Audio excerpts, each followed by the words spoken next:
안녕하세요. 30대 여성입니다.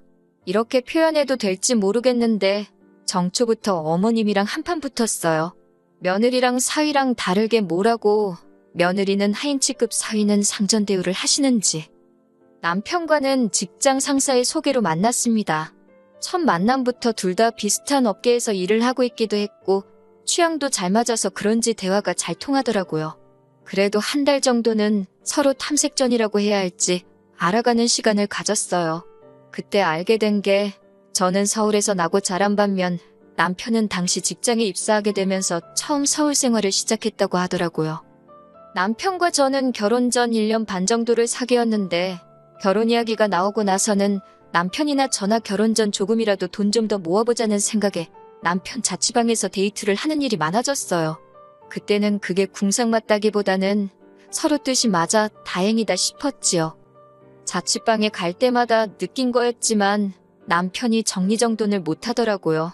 결국 보다 못한 제가 두어 차례 다 뒤집어 엎어서 대청소를 해주기도 했어요. 제발 유지만이라도 하라고 했는데 근데 그걸 못하대요. 결국 나중에는 청소고 뭐고 그냥 제가 포기했습니다. 그리고 남편은 요리도 정말 못하더라고요.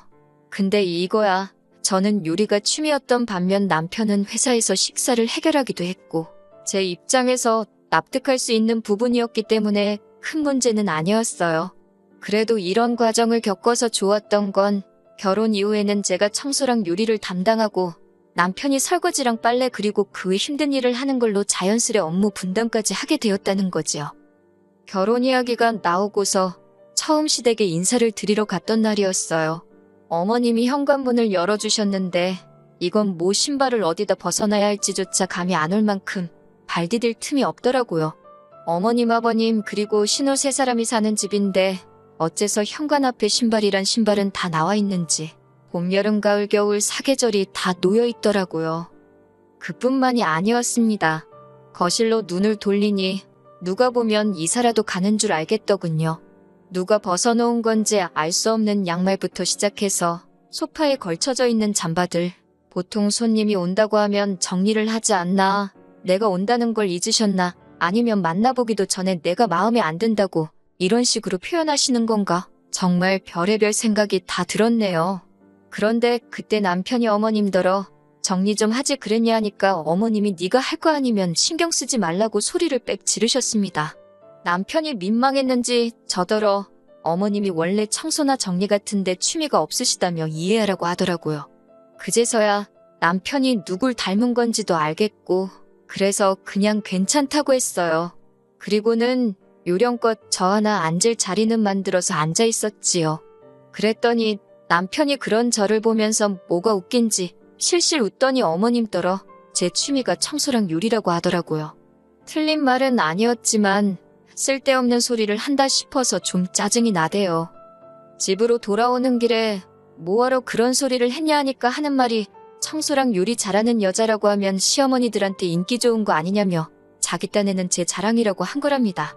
요새 청소랑 요리로 인정받고 싶어하는 여자가 몇이나 되겠냐. 내가 당신보다 연봉이 높다던가 그런 얘기도 할 수 있지 않았냐. 솔직히 그런 말이 목구멍 끝까지 올라왔었어요. 그런데 난 아무것도 모른다는 식으로 웃고 있는 남편을 보니 악의는 없었구나 싶어서 다음부턴 쓸데없는 소리 하지 말라고 한마디 하고 그냥 넘어갔네요. 이후로 저희는 부부의 연을 맺었습니다. 신혼집은 일단 단기 임대 계약이 가능한 오피스텔에서 시작했고요. 직장이라던가 여러 가지 마음에 걸리는 것들이 있어서 진짜 신혼집은 천천히 알아보기로 했었거든요. 다행히 오피스텔에 웬만한 건 다 갖춰져 있어서 침대라던가 최소한으로 필요한 가구만 반반 부담해서 장만했지요. 그런데 오피스텔에 산 지 한 달쯤 됐을까요? 하루는 어머님께서 전화에다 대고 너네는 왜 집들이 할 생각을 안 하냐 그러시대요. 단기 임대 오피스텔인데 무슨 집들이를 하라는 건가 싶어서 솔직히 황당했습니다. 제가 나중에 진짜 집 장만하면 그때 제대로 하려고 한다며 적당히 웃어 넘기려고 했는데 어머님이 그런 게 어딨냐고 역정을 내시더라고요.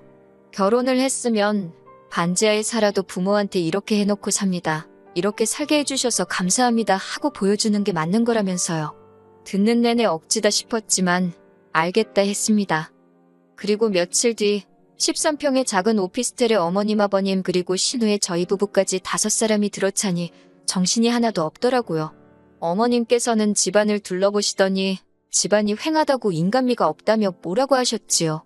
깨끗하고 깔끔한 집이 누군가의 눈에는 휑해 보일 수도 있구나. 그냥 그렇게 생각하고 말았습니다. 곧이어 제가 집들이기도 하고 해서 월남쌈하고 몇 가지 음식을 해놨었는데 맛을 보시더니 먹을만하다시대요.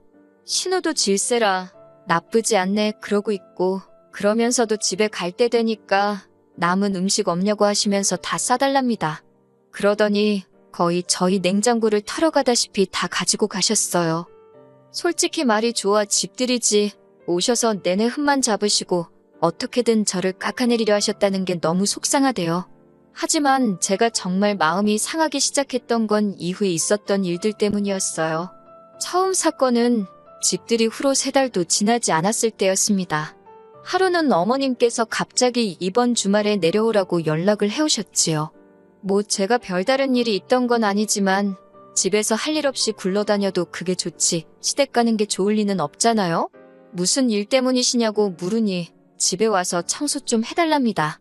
저는 처음에 제가 잘못 들은 줄 알았네요. 그래서 뭐라고 하셨냐 다시 물으니 신우가 일요일에 사귀는 남자친구를 데리고 온다는데 집안 꼴이 말이 아니라면서 저더러 내려와서 집도 치우고 음식도 좀 하랍니다. 순간 확 열이 받으면서 정신이 번쩍 들더라고요. 제가 인사드리러 갔을 땐 그 꼴을 해놓고도 아무렇지 않아 하시더니 사윗감이 온다니까 신경 쓰시는 게 일단 너무 기분이 나빴습니다. 거기다 며느리는 뭐 막 부려먹어도 되는 사람이다 싶으신 건지 그 사윗감 오는데 청소를 왜 며느리더러 하라고 하시는 건지 이해도 안 되고 생각할수록 분하더라고요. 그래서 제가 그걸 왜 제가 하냐고 신우 시키시라 했어요. 그랬더니 어머님이 평소와 달리 매우 부드러운 목소리로 신우는 그런 거 안 해봤고 그리고 아직 어린애라서 그런 거 잘 못한답니다. 29살이 무슨 앤가요? 게다가 그럼 어머님은 애도 아닌데 왜 청소도 못하시냐 따지고 싶었지만 그 말을 삼키는 대신 그래도 하면서 배우는 거 아니겠냐고 어머님이 이참에 신우를 잘 가르쳐 주시라 했어요. 저는 일이 있어서 못 간다고 하면서요. 그러자 어머님께서는 너는 네 신우가 그 남자한테 살림도 못하는 여자로 찍히면 좋겠냐고 있는 대로 신경질을 부리기 시작하셨습니다.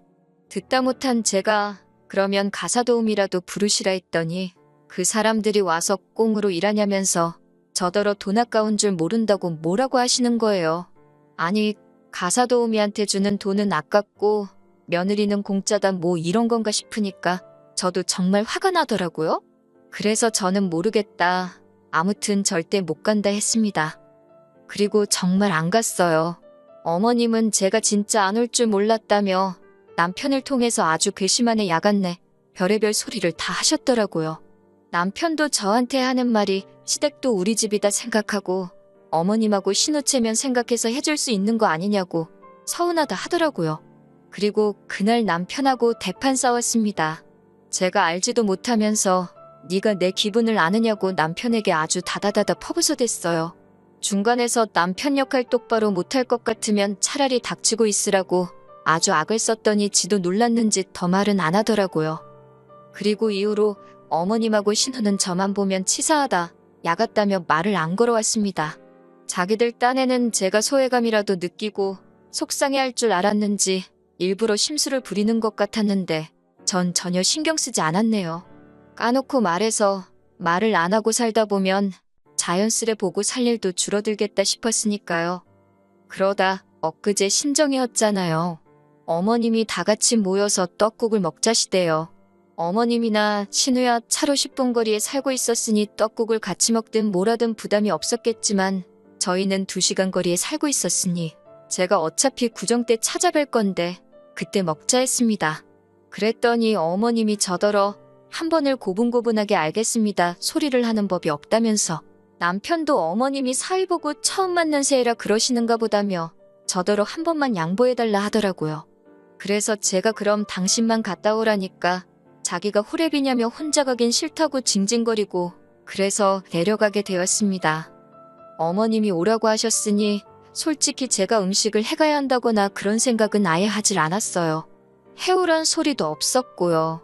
그런데 시댁에 도착하니 어머님이 저더러 부엌에 불고기감 사다 놓았다고 빨리 만들랍니다. 황당하고 어이가 없어서 이걸 제가 왜 하냐고 하니까 네가 요리가 취미라지 않았냐며 솜씨발이 좀 해보라는 거예요.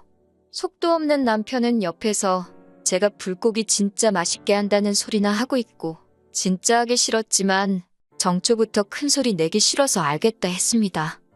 한참 고기 밑간하고 그러고 있는데 거실에서 신우가 부엌을 향해 언니 빨리빨리 좀 하라며 배고파 죽겠다고 소리를 빽 지르더라고요. 그리고 그 순간 망치로 뒤통수를 한 대 맞은 듯 정신이 확 들대요. 자기들은 다 같이 모여서 희희낙낙거리고 나 혼자 부엌에서 이게 뭐하는 짓인가 싶어서요. 그때부터 간이고 뭐고 대충대충 될 대로 되란 식으로 만들었습니다. 맛이 없으면 2번은 안 시키겠지. 뭐 그런 계산도 없던 건 아니에요. 그리고 아니나 다를까 불고기가 짜네 어쩌네 어머님이 싫은 소리를 하시더라고요. 남편도 원래 먹던 맛이 아니라며 무슨 짓을 한 거냔 식으로 절 바라보길래 시침이 떼고 있었습니다. 속으로 좀 고소하더라고요. 어찌저찌 식사를 끝내고 또 다 같이 우르르 거실로 나가길래 저도 따라 나갈 때였어요. 어머님께서 설거지는 누구 하라는 거냐입니다. 그래서 저는 불고기 했는데 설거지도 제가 하냐고 반문을 했어요. 그랬더니 어머님 하시는 소리가 그러면 며느리가 하지 누가 하니 그러시는 거예요. 그렇게 어머님과 제 사이에서 설전이 오갔고 그 소리가 거실까지 들렸던 모양입니다. 아버님은 정초부터 시엠이랑 며느리랑 잘하는 짓이라며 화를 내곤 방으로 들어가 버리셨어요. 그러자 신우가 설거지는 자기가 하겠다며 부엌으로 들어오대요. 그런데 어머님께서는 시집간 딸이 친정에서 무슨 일을 하냐며 들어오지 말라고 역정을 내셨습니다. 상황이 심상치 않다 싶었는지 눈치냐고 하나도 없는 제 남편이 실실 쪼개며 이제 이 몸이 나설 차례인가 말 같지도 않은 농담을 하며 부엌으로 왔는데 어머님은 이번에도 남자가 무슨 부엌 출입을 하느냐며 못 들어오게 하는 거예요. 급기야 보다 못한 신우 남편이 자기가 하겠다 하니까 이번엔 또 사위는 처가와서 이런 거 하는 거 아니라고. 있는 대로 열받은 제가 고무장갑을 집어던지고는 죽어도 안 한다고 했습니다. 그러자 어머님이 어이없다는 듯 저를 바라보면서 너는 네가 누군지 잊었냐입니다. 너는 며느리잖아. 며느리는 원래 시댁에 오면 일을 하는 거라며. 옛날에는 며느리는 겸상도 안 했다나요? 그나마 세상이 좋아져서 밥도 같이 먹는다고. 어이가 없어서 어머님도 시집간 딸이 있으면서 어쩜 그런 무식한 소리를 아무렇지도 않게 하시냐고 안 창피하시냐고 쏘아붙였네요. 그리고 곧이어 어머님 떨어 어머님이 오라고 해서 왔으니까 엄밀히 따지면 저는 손님이고 어머님은 집주인 아니냐. 그러면 집주인이 일을 해야지 그걸 왜 제가 하냐고 다다다다 받아쳤습니다. 그리고는 어머님더러 제가 이 집 며느리 못해서 한 맺힌 귀신이 붙은 것도 아니고 이까짓 거 안 하고 만다고 쏘아붙였지요. 옆에서 가만히 듣고만 있던 남편이 화들짝 놀란 얼굴로 그게 무슨 소리냐며 저를 쳐다보길래 너랑 안 산다는 소리다 이 모질이 엑스엑스야라고 욕을 해주곤 먼저 짐 챙겨서 차 끌고 서울로 올라와 버렸습니다. 그리고 오늘로 3일째 남편과는 떨어져 있어요. 오피스텔 비번 바꿔놓고 저는 친정에서 출퇴근 중이지요. 혼인신고는 안 해서 그냥 이렇게 갈라서면 그만이에요. 그런데 이 이야기를 들은 처음 저희 소개팅을 주선해줬던 선배가 하는 말이 더 가관이더라고요. 저 하나만 참았으면 화기애애하게 끝날 거 아니었냐면서 저 때문에 기분 잡친 시댁 식구들한테 안 미안하냐고요. 어이가 없어서 그 선배한테도 더는 연락하지 말라고 했습니다. 저는 제 선택에 일말의 후회도 없습니다. 행복하자고 한 결혼인데 미쳤다고 제가 속상해도 참고 뭐 한다고 희생하며 살아요? 저는 제 행복이 가장 중요한 사람입니다. 앞으로도 제 행복을 1순위로 생각하면서 살 거예요.